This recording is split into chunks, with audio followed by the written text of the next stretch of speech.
Icho, ndicho, icho. Mabviravira times 2. I've come to you once again with an expose on the corrupt activities which is being done, alleged corrupt activities being done between the Vice President, retired General Chiwenga, and his church, the Roman Catholic, in Zimbabwe. And I hope that the Pope is listening to this. I've never known of a church which is corrupt or a church which exposes the Vice President. It's either the two. It's either it is the Vice President, Lieutenant General retired Chiwenga, or the Roman Catholic of Zimbabwe, the diocese, which is leading corruption. The corruption is in this way. 2016, money was paid by 300 people who had bought land in an area called St. Martin's. That's opposite the One Commando Barracks, just boundary with the Catholic University of Zimbabwe, which again has encroached into council land. That's a story for another day. But what has happened is that in 2019, they paid $12,000.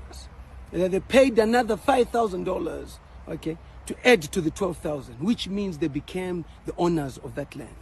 In no time, the Roman Catholic Church of Zimbabwe approached the office of the Vice President, retired General Chiwenga, who is a Roman Catholic person, as we know. That's the church he belongs to take over the residents in that area who had built their homes. I'm talking about building their homes, a house from ground to the bottom, and for them, as the Roman Catholic, to have a hotel put there, a hospital put there, and a pharmaceutical company.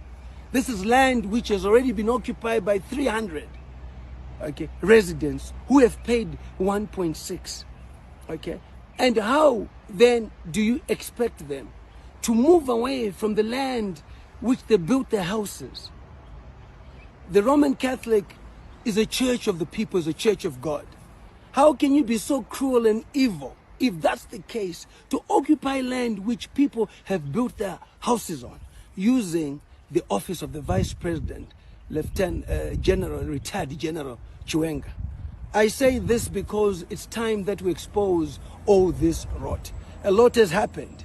I'll also expose the land which is also taking over in Mash Central farm, Msipa. The 90 hectares which is there, he has taken it. Msipa had already allocated this land to people who had been given the right subdivision permits, and now he takes over. He took the money, he has to compensate the people. Not only that, but why are we allowing our leaders to do this? And why is the church, the Roman Catholic Church, doing this to the people? And some of these people who are residents are part of the Roman Catholic Church. Tomorrow, on Saturday, will be showing you the evidence that is there. I deal with evidence, I don't deal with allegations, and it's up to you as a people to talk. What I'm basically saying is that if this can happen to 300 people, how many more will it happen to? We need to stop corruption. We need to stop the abuse of corruption. I stand here as the Vice President for the African Parliamentary Network Against Corruption, and I stand here as the Chairman of the Southern African Parliamentary Network Against Corruption, where we say SADC is united against the fight for corruption. SADC is united against the fight for corruption. And because of that, I speak from those two platforms. I want you to follow the facts and to say, these people, innocent Zimbabweans, how can they be removed from the place that they're on? Council has been told to do it, and council, as much as their council, are under pressure to do it because they are fearful of the office of the retired General Vice President Chiwenga.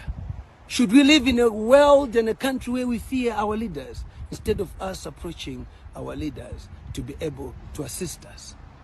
I want us to introspect on this, and I leave it to you.